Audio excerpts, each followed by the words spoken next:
C'est le Morning Trading tout de suite avec Aziz Zejli. On commence par le CAC 40. CAC 40 qui a terminé en forte hausse hier, plus 2,34%.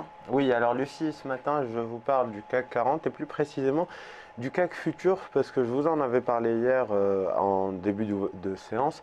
On était aux alentours des 4570 points et je vous donnais comme objectif journalier les 4662 en vous disant qu'on risquait d'osciller entre ces deux bornes, 4570, 4660. Vous voyez bien qu'on a clôturé légèrement au-dessus de cet objectif, aux alentours des 4670 points, et que ce matin, on est en train d'effectuer une sorte de pullback aux alentours de ces niveaux-là qui deviendraient potentiellement support après avoir fait office de résistance, ce qui voudrait dire que on a une configuration intéressante, je vous l'ai tracée. Si on reporte la dernière jambe de hausse, la dernière impulsion haussière qu'on a eue et qui a été amorcée le 14 décembre, vous voyez bien que depuis le point bas, ça nous donne un objectif vers les 4800 points.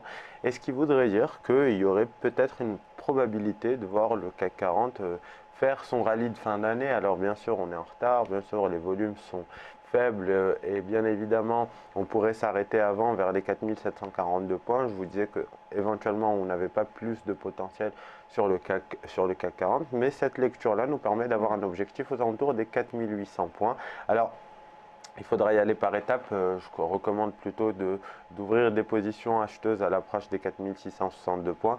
Ça doit être soutenu par le pétrole. On a vu hier le pétrole prendre plus de 3,5%. C'est ce qui a majoritairement envoyé, propulsé les indices dans le vert. Symétriquement, on voit bien qu'aujourd'hui, le rebond se poursuit puisque le Brent était à plus 1,5% en début de séance. Et on va le voir, on a encore un petit peu de potentiel haussier sur le Brent puisque ne serait-ce que sur ce rebond technique qui a été amorcé hier, on aurait un objectif potentiel vers les 39,70 $.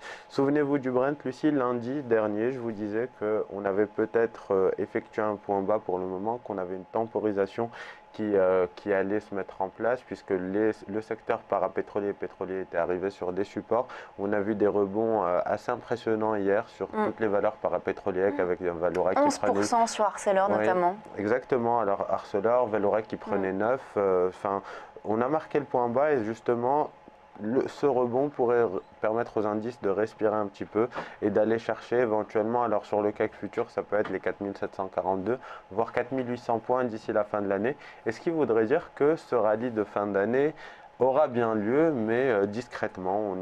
On irait peut-être revenir sur les 4742 voire 4800 points. Un mot maintenant pour terminer sur le dollar. Oui, comment ça se passe sur le dollar? Alors, je vous parle du dollar index, Lucie, parce que justement, pour que ce rallye puisse avoir lieu, il faut qu'il soit soutenu par deux choses. Il faut qu'il soit soutenu par le pétrole qui continue et qui devrait poursuivre son rebond, et par l'euro qui pourrait justement faiblir légèrement. Sauf que l'élément tâche un peu dans cette configuration, c'est l'euro-dollar, puisqu'on voit bien que l'euro-dollar tient son rebond. Ce matin encore, et après avoir légèrement reculé hier, on remarquait que l'euro-dollar se maintenait au-dessus des 1,0925.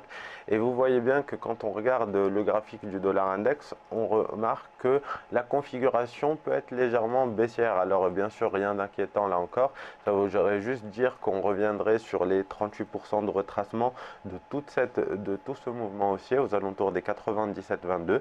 Ce qui voudrait dire qu'on aurait peut-être un peu de potentiel encore haussier d'ici la fin de l'année sur l'euro-dollar avant de rechuter, puisqu'on arriverait sur le dollar index sur un niveau de support et sur l'euro-dollar symétriquement sur un niveau de résistance. En tout cas, c'est le seul élément tâche qui fait qu'aujourd'hui, on pourrait encore avoir des doutes sur l'éventuel rallye de fin d'année sur les quelques séances de bourse qui restent, puisqu'effectivement on a vu ces derniers temps l'euro-dollar et le CAC 40 évoluer avec une corrélation négative, c'est-à-dire que quand l'euro-dollar progresse, le CAC baisse et inversement, et donc on devrait peut-être être un peu plus prudent, peut-être avoir un objectif vers les 4742 plutôt qu'aller chercher directement les 4800 et jouer la prudence, parce que la lecture de l'euro-dollar et du dollar index notamment ne nous permet pas d'avoir cette corrélation qui se vérifie. Merci Aziz Zejli donc pour ce Morning Trading. On marque une très courte pause. On se retrouve tout de suite sur Direct Marché.